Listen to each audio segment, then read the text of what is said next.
মহাকবি গোস্বামী তুলসীদাসের রচিত এই রুদ্রাষ্টকম স্তোত্র রচনার পিছনে এক সুন্দর দৈবিক ঘটনার উল্লেখ রয়েছে। ঘটনাটি কাকভূষণ্ডী বিষ্ণুবাহন পক্ষীরাজ শ্রী গরুড়কে সবিস্তারে বলছেন। রামচরিত মানসের উত্তরাকাণ্ডে ঘটনাটির উল্লেখ রয়েছে। আপনারা শুনুন, আপনাদের অবশ্যই ভালো লাগবে।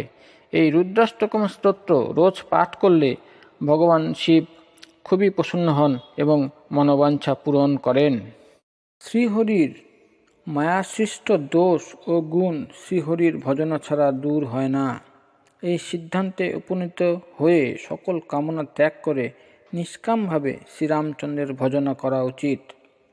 হে পক্ষীরাজ, সেই কলিকালে আমি বহুদিন অযোধ্যায় বাস করেছিলাম। একবার সেইখানে দুর্ভিক্ষ হলো। আমি তখন বিপদ দেখে অন্যত্র গমন করলাম। হে সর্পারি গরুর, শুনুন, তখন আমি দীন মলিন দরিদ্র ও দুঃখী হয়ে উজ্জয়িনী চলে গেলাম। কিছুকাল পরে কিন্তু সম্পদ লাভ করে আমি আবার সেইখানে ভগবান শ্রী শঙ্করের আরাধনা করতে লাগলাম। এক ব্রাহ্মণ সতত শাস্ত্রমতে ভগবান শ্রী শঙ্করের পূজা অর্চনা করতেন। অন্য কোনো কর্ম তিনি করতেন না। তিনি পরম সাধু ও পরমার্থ তত্ত্বজ্ঞ ছিলেন। তিনি শৈব বলে শ্রীহরির প্রতি কিন্তু শত্রুভাব রাখতেন না। আমি ছল চাতুরিতে যুক্ত থেকে তার সেবা করতাম। ব্রাহ্মণ অতিশয় দয়ালু ও নীতিপরায়ণ ছিলেন। হে স্বামী, আমাকে ব্যবহারে বিনয়ী দেখে ব্রাহ্মণ পুত্রসম শিক্ষা দান করতেন। সেই ব্রাহ্মণ আমাকে শিবমন্ত্রে দীক্ষা দান করেছিলেন আর বহু সদুপদেশ দান করেছিলেন। আমি শিবের মন্দিরে গিয়ে মন্ত্র জপ করতাম। আমার চিত্তে তখন দম্ভ ও অহংকার বৃদ্ধি পেয়েছিল। আমি দুষ্ট অধম জাতি ও পাপময় মলিন বুদ্ধিধারী মোহের বশীভূত হয়ে শ্রীহরির ভক্তদের ও ব্রাহ্মণদের দেখেই জ্বলে উঠতাম আর ভগবান শ্রী বিষ্ণুর বিরোধিতা করতাম। গুরুদেব আমার আচরণে কষ্ট পেতেন। তিনি আমাকে প্রত্যহ নানাভাবে বোঝাবার চেষ্টা করতেন, কিন্তু আমি তা স্বীকার না করে আরও রেগে উঠতাম। দম্ভযুক্ত ব্যক্তির কখনো নীতিকথা কি ভালো লাগে? একবার গুরুদেব আমাকে ডেকে পাঠালেন আর নানাভাবে পরমার্থ তত্ত্ব বোঝালেন আর বললেন, ভগবান শ্রী শঙ্করের সেবার ফল এই যে তার প্রভু শ্রীরামচন্দ্রের চরণে প্রগাঢ় ভক্তি লাভ হয়। হে তাত, ভগবান শ্রী শঙ্কর ও ভগবান শ্রী ব্রহ্মাও প্রভু শ্রীরামচন্দ্রের ভজনায় নিত্যযুক্ত থাকেন, তাহলে অধম মানুষের আর কি কথা? ওরে অভাগা, যে শ্রীচরণে ব্রহ্মা ও শিব অনুরাগ ধারণ করেন, তার তুই বিরোধিতা করে সুখ কামনা করিস কেমন করে? গুরুদেব মহাদেবকে শ্রীহরির সেবক বললেন। এই কথা শুনেই হে পক্ষীরাজ, আমার অন্তর যেন জ্বলে গেল। অধম জাতিজাত আমি বিদ্যা লাভ করে দুগ্ধ পান করা সর্পসম হয়ে উঠেছিলাম। এইবার অহংকারী, কুটিল, অভাগা, অধম জাত আমি দিবারাত্র গুরুদেবের দ্রোহে নিত্যযুক্ত হলাম। গুরুদেব অতিশয় দয়ালু ছিলেন, তাই কখনো তাকে ক্রোধ করতে দেখিনি। আমার গুরুদ্রোহিতা সত্ত্বেও গুরুদেব কিন্তু আমাকে বারে বারে উত্তম শিক্ষাদানী করে যাচ্ছিলেন। অধম ব্যক্তি যার প্রশংসা পায় তাকেই প্রথমে আঘাত করে বিনাশ করে। হে ভাই, শুনুন, অগ্নি উদ্ভূত ধূম্র মেঘ নাম ধারণ করে সেই অগ্নিকে নির্বাপন করে। ধূলি অনাদরে পথে পড়ে থাকে আর সতত পথচারীদের পদাঘাত সহ্য করে, কিন্তু প্রবল বায়ু যখন তাকে মাথায় তোলে তখন ধূলি প্রথমে তাকেই ধূলি ধূসরিত করে আর তারপর নিপতির নয়ন ও কিরীটে চেপে বসে। হে পক্ষীরাজ গরুর, শুনুন, এই কথা জেনে বুদ্ধিমান ব্যক্তি কখনো অধমের সঙ্গ করে না। কবি ও পণ্ডিতদের মতে দুষ্টদের সঙ্গে কলহ অথবা প্রেম কোনোটাই করা ঠিক নয়। হে গোসাই, দুষ্টদের প্রতি সতত উদাসীন থাকাই ভালো। সারমেয় সম দুষ্টকে দূর থেকে ত্যাগ করাই উচিত। আমি দুষ্ট আর কুটিলতায় পরিপূর্ণ ছিলাম, তাই গুরুদেবের মঙ্গলময় কথা আমার ভালো লাগতো না। একদিন আমি শিব মন্দিরে বসে শিবনাম জপ করছিলাম। তখন গুরুদেব সেইখানে এলেন। অহংকারে মত্ত আমি উঠে তাকে প্রণামও করলাম না। গুরুদেব দয়ালু ছিলেন, আমার দোষ দেখেও তিনি কিছু বললেন না। তার অন্তরে সেই জন্য বিন্দু মাত্র ক্রোধ হলো না। কিন্তু গুরুদেবের অপমান অতি বড় পাপ হয়ে থাকে, তাই দেবাদিদেব মহাদেব তা সহ্য করলেন না। মন্দিরে তখন আকাশবাণী শোনা গেল, ওরে হতভাগ্য, ওরে মূর্খ, ওরে অহংকারী। যদিও তোর গুরুদেবের ক্রোধ হয়নি, কারণ তিনি অতিশয় কৃপালুচিত্ত ও পূর্ণ জ্ঞানী, তবু ওরে মূর্খ, আমি তোকে অভিশাপ দেব, কারণ নীতি বিরোধীকে আমার ভালো লাগে না। ওরে দুষ্ট, যদি আমি তোকে দণ্ডদান না করি তাহলে তো আমার বেদমার্গী নষ্ট হয়ে যাবে। যে মূর্খ গুরুদেবের ঈর্ষা করে সে কোটি যুগ পর্যন্ত রৌরব নরকে স্থান পায়। অতঃপর সেইখান থেকে বেরিয়ে সে অধম পশু পক্ষী আদি জনিতে জন্মগ্রহণ করে আর 10 সহস্র জন্ম পর্যন্ত দুঃখ পেয়ে থাকে। ওরে পাপী, তুই গুরুদেবের সম্মুখে অজগরের মতো বসে রইলি। ওরে দুষ্ট, তোর বুদ্ধি পাপে আচ্ছন্ন হয়ে আছে, অতএব তুই সর্প হয়ে যা। আর ওরে অধমের অধম, এই অধোগতি লাভ করে কোনো বৃহৎ বৃক্ষকোটের বাস কর। ভগবান শ্রীশঙ্করের ভয়ঙ্কর অভিশাপের কথা শ্রবণ করে গুরুদেব হাহাকার করে উঠলেন। আমাকে প্রকম্পিত হতে দেখে তার অন্তরে অতিশয় সন্তাপ উৎপন্ন হলো। সানুরাগে দণ্ডবৎ প্রণাম নিবেদন করে সে ব্রাহ্মণ ভগবান শঙ্করের সম্মুখে হাত জোড় করে আমার ভয়ঙ্কর গতির কথা ভেবে গদগদ স্বরে স্তুতি করতে লাগলেন। নমামি শমেশান নির্বাণরূপম বিভুম ব্যাপকম ব্রহ্মবেদস্বরূপম নিজম নির্গুণম নির্বিকল্পম নিরীহম চিদাকাশমাকাশ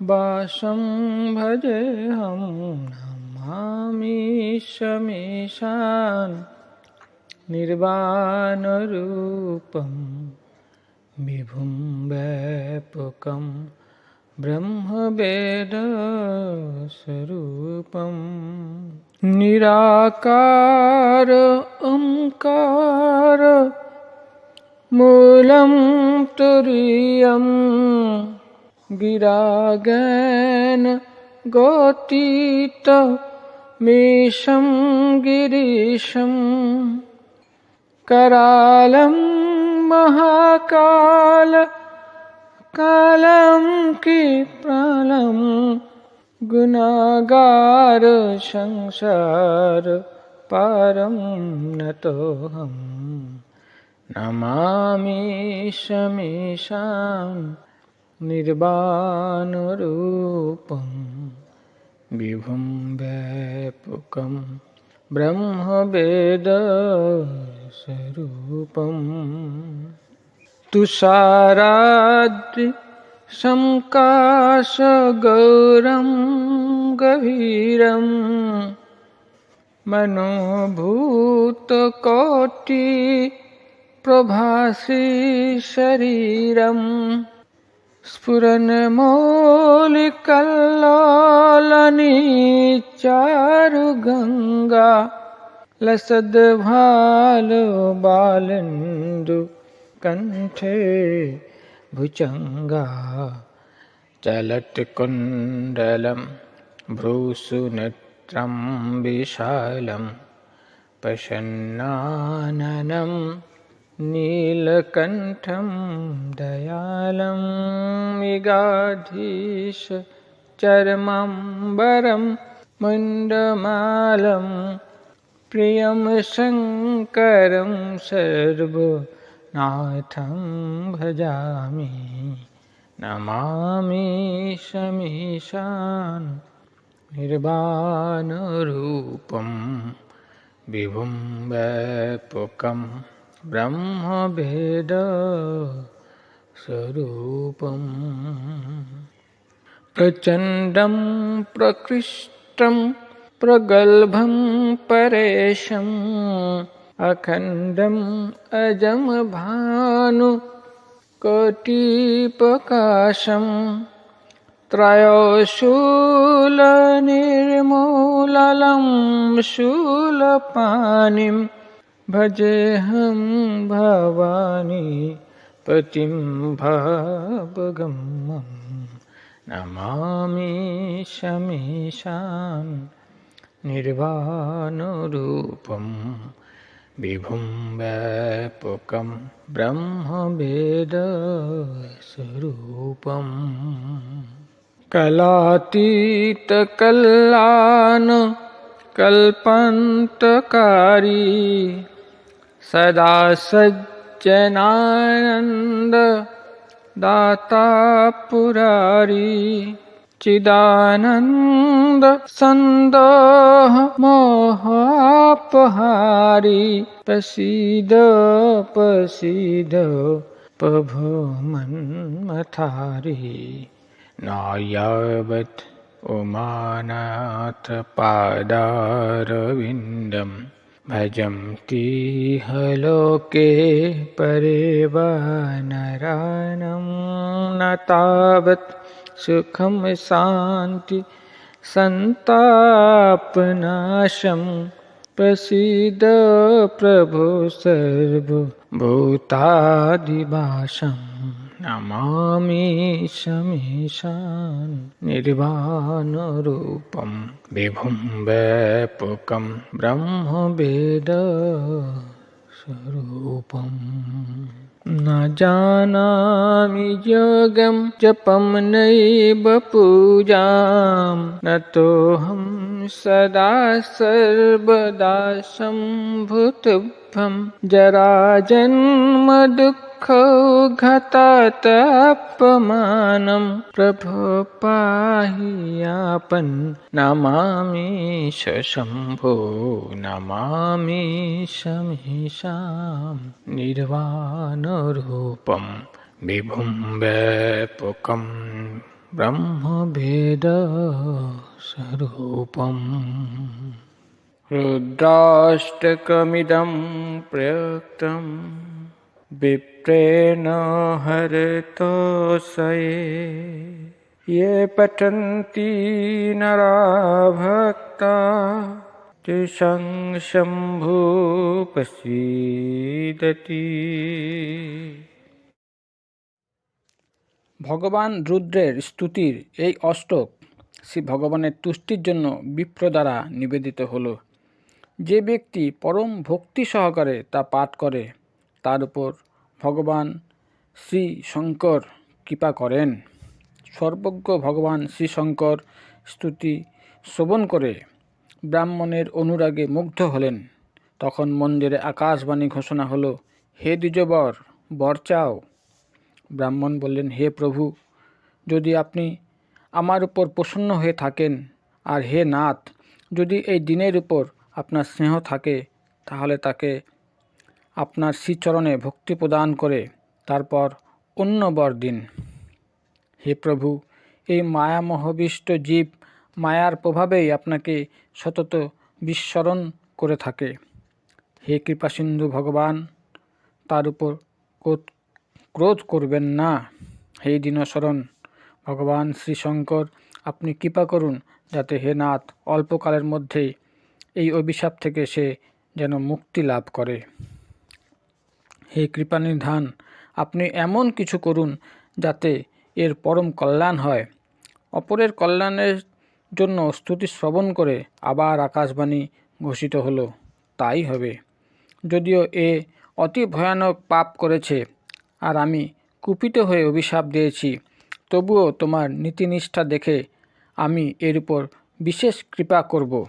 হে দ্বিজ, ক্ষমাশীল ও পরোপকারী ব্যক্তি আমার খরারি শ্রীরামচন্দ্র সম প্রিয় হয়ে থাকে। হে দ্বিজ, আমার অভিশাপ ব্যর্থ হয় না। এ সহস্র জন্ম অবশ্যই লাভ করবে, কিন্তু জন্ম মৃত্যু দুঃখ একে ভোগ করতে হবে না, আর জন্মান্তরেও এর জ্ঞান খর্ব হবে না।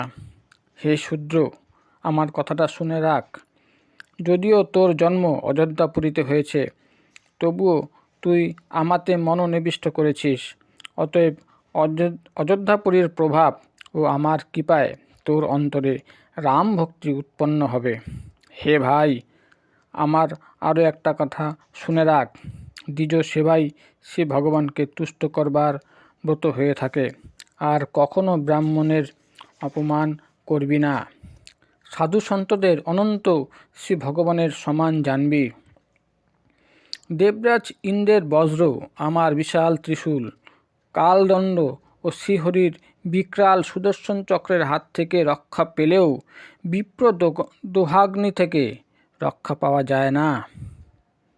সতত এই কথা মনে রাখবি, তাহলে তোর কাছে জগতের কিছুই দুর্লভ থাকবে না।